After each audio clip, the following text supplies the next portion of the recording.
السلام علیکم ورحمۃ اللہ وبرکاتہ۔ ناظرین،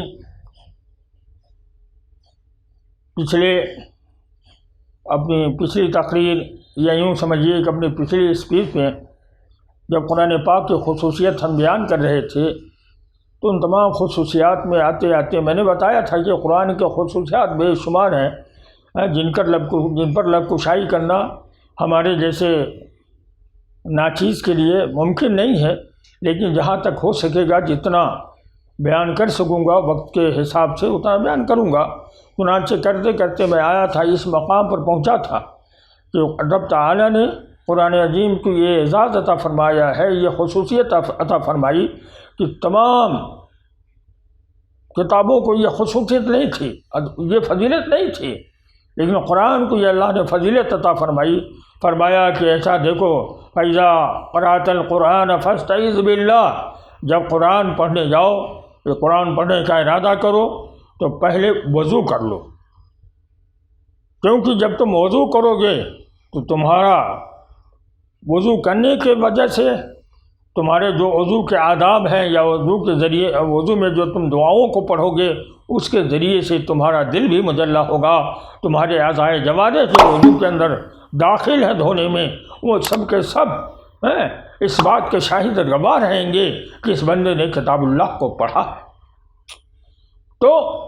یہ حکم دیا گیا کہ پہلے تعوذ پڑھو، یعنی اعوذ باللہ من الشیطان الرجیم پڑھو، اس کے بعد قرآن پاک کو شروع کرو، کیونکہ پھر شیطان تمہارے قریب نہیں آئے گا۔ ہم اور آپ سمجھتے ہیں کہ شیطان ایک وہی شیطان ہے کہ جو شیطان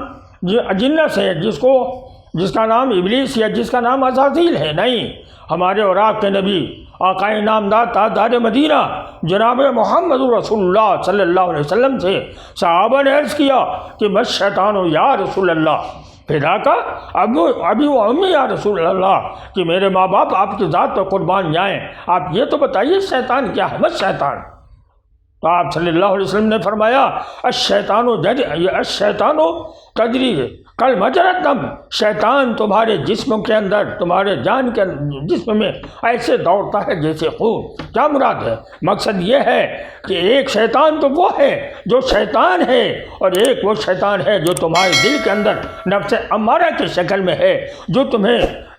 تمہیں آرام طلب ہونے کو بتاتا ہے، تمہیں زحمت کی طرف لے جاتا ہے اور رحمت سے کنارہ کرنا چاہتا ہے۔ اس کو بھی شیطان کہتے ہیں۔ اس شیطان سے بھی پناہ مانگنے کی ضرورت ہے۔ یہاں ہم کو اس شیطان سے بھی اور اس شیطان سے جو ہمارے اندر بیٹھا ہوا ہے، جو ہمیں ارے چھڑو رہنے دو، قرآن بعد میں پڑھ لیں گے، فی الحال تو اتنا پڑھ لیا بہت ہو گیا، یہ ساری وہ چیزیں ہیں جو شیطان کے طرف سے وساوس کے شکل میں ہمارے دل و دماغ کے اندر آتے ہیں۔ اس کو اللہ نے کہا کہ جب قرآن پڑھو گے اور قرآن پڑھنے سے پہلے جب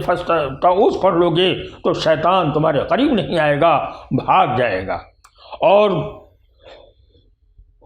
دنیا کی جتنی بھی کتابیں آئی ہیں، میں نے بتایا تھا پچھلے ویڈیوز میں کہ دنیا میں جتنی کتابیں آئیں صحائف آئے، اس میں کہیں کہ پڑھتے وقت یہ نہیں کہا گیا تھا کہ اس کو پڑھنے سے پہلے تعوذ پڑھو۔ یہ تو صرف قرآن کو اجازت حاصل ہے۔ اور ایک بات اور قرآن کو اجازت حاصل ہے، اس کی خاص بات ہے کہ دنیا میں جتنی کتابیں یا دنیا میں جتنے بھی صحائف آئے، کسی صحائف یا کسی کتاب کے پڑھنے کے وقت یہ نہیں کہا گیا کہ اے لوگوں پڑھنے والوں اور اے سننے والوں تم چپ رہو۔ اور قرآن کا عالم یہ ہے کہ رب تعالیٰ نے فرمایا وَإِذَا قُرِئَ الْقُرْآنُ فَأَنصِتُوا لَعَلَّكُمْ تُرْحَمُونَ، کہ اے لوگوں جب قرآن پڑھا جائے سنانے کے لیے تو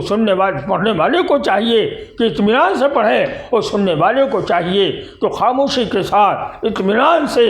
کان لگا کر دل سے سنے، ہو سکتا ہے کہ اس کے سننے کی وجہ سے اللہ کی رحمت کا نزول اس کے قلب پر آ جائے۔ یہ ہے میرے دوستو۔ اور میں نے یہ بھی پچھلے ویڈیو میں آپ کے سامنے رکھا تھا کہ قرآن عظیم کا یہ ایک اعجاز جو سب سے بڑا وہ یہ ہے کہ رب تعالیٰ نے فرشتوں کے زبان پر سیدنا حضرت جبریل علیہ السلام کے زبان پر بھی کچھ آیتیں تھیں، خود ہمارے اور آپ کے نبی جناب محمد رسول اللہ صلی اللہ علیہ وسلم کے اوپر زبان کے اوپر بھی 2 آیتیں تھیں،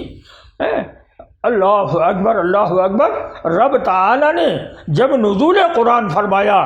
یہ ساری آیتیں چاہے جبریل علیہ الصلوۃ والسلام کے زبان پہ ہو، چاہے اللہ کے رسول پاک صلی اللہ علیہ وسلم کے زبان پہ ہو، یہ اس وقت جاری تھیں جب قرآن کا نزول نہیں ہوا تھا۔ اور جب قرآن کا نزول ہوا تو سیدنا جبریل علیہ الصلوۃ والسلام کے اوپر جاری ہونے والی وہ آیتیں اور خود آقا نامدار کی زبان اقدس پر جو آیتیں جاری ہوتی تھیں سب اس قرآن عظیم کے اندر شامل فرما لیا۔ اور ہے اللہ نے یہ بھی کرم فرمایا اور دنیا والوں کے سامنے یہ بات رکھی کہ دیکھو میرے نبی سب سے اعلیٰ نبی ہی نہیں ہے، ان کی امت بھی سب سے اعلیٰ و بالا ہے۔ اور امت کا عالم یہ ہے کہ امت کے افراد کے اندر ایسے لوگ ہوئے ہیں کہ جب انہوں نے معاملہ آیا، حالات کا کچھ مشاہدات آئے اور انہوں نے اللہ کے رسول کے سامنے رکھا، جیسے کہ اللہ کے رسول پاک صلی اللہ علیہ وسلم کے سامنے حضرت سیدنا عمر فاروق نے کہا، اے اللہ کے نبی، ہمارے ماں باپ قربان آپ کے ذات اقدس پر، آپ کے بارگاہ میں اچھے برے آتے رہتے ہیں، ازواج مطہرات رہتی ہیں، یہ مجھے اچھا نہیں لگتا ہے کہ یہ ازواج مطہرات رہیں، ان سے کہہ دیجیے کہ وہ پردے میں رہا کریں۔ اللہ اکبر۔ یہ حضرت عمر فاروق نے اللہ کے رسول سے درخواست کیا تھا، رب تعالیٰ نے پردے کی حجاب کی آیت نازل فرما دی۔ اور ہے پردے کے نازل فرما دی۔ اس کو یہیں تک نہیں، جنگ بدر کے موقع پر جب جنگ بدر ختم ہو گیا، سارے لوگ اپنے اپنے مقام پر پہنچ گئے، تو معلوم ہے اس جنگ کے اندر اہل اسلام کو فتح غلبہ ہوا۔ 70 وہ کفار مکہ جو اپنے آپ کو جلیل القدر کہا کرتے تھے اور کہا کرتے تھے کہ ہم 1000 جیسے شہ سواروں پر بھاری ہیں، ایسے 70 شہ سوار مارے گئے اور 70 شہ سوار گرفتار کیے گئے۔ ان 70 شہ سواروں کے بارے میں اللہ کے رسول محمد رسول اللہ صلی اللہ علیہ وسلم نے جب صحابہ سے رائے لیا کہ اے صحابہ، یہ دیکھیے معاملہ عجیب ہے کہ اللہ کے رسول پاک صلی اللہ علیہ وسلم کی سنت ہے کہ ہم جب بھی کوئی کام کریں، اگر ہم گھر کے اعتبار سے ہیں تو گھر میں اپنے بھائی، ماں باپ، اپنے اور دیگر احباب سے جو گھر والے ہیں مشورہ کریں کہ بھائی یہ ہم کام کرنے جا رہے ہیں، اس میں تمہاری کیا رائے ہے؟ جو رائے احسن آوے اس پر عمل کرنا چاہیے۔ اللہ کے رسول پاک صلی اللہ علیہ وسلم نے اپنی اس سنت سے امت کو یہ سبق دیا، کہا اے عمر، یہ جو گرفتار شدہ آئے ہیں فوجی ہیں، انہیں کیا کیا جائے؟ حضرت عمر فاروق رضی اللہ تعالیٰ عنہ کی رائے کیا تھی؟ رائے آئی کہ اللہ کے رسول، اگر آپ عمر کی رائے لینا چاہتے ہیں تو میں تو یہ کہوں گا کہ جو جن کے قریبی ہیں وہ اپنے ہاتھ سے ان کا تلوار سے گردن کاٹ لیں۔ سیدنا ابو بکر صدیق رضی اللہ تعالیٰ عنہ سے جب پوچھا اللہ کے رسول نے، تو عمر فاروق رضی اللہ تعالیٰ عنہ نے کہا اے اللہ کے رسول، یہ صاحب علم ہیں، یہ حضرات سے میں تو یہ کہوں گا کہ ان حضرات کے ذمہ یہ لگا دیا جائے کہ ہمارے بچوں کو پڑھائیں اور لکھائیں اور اس کے بعد انہیں چھٹی دے دی جائے۔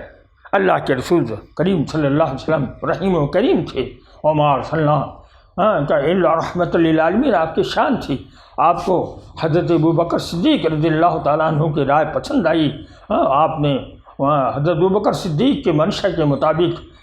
کیا کیا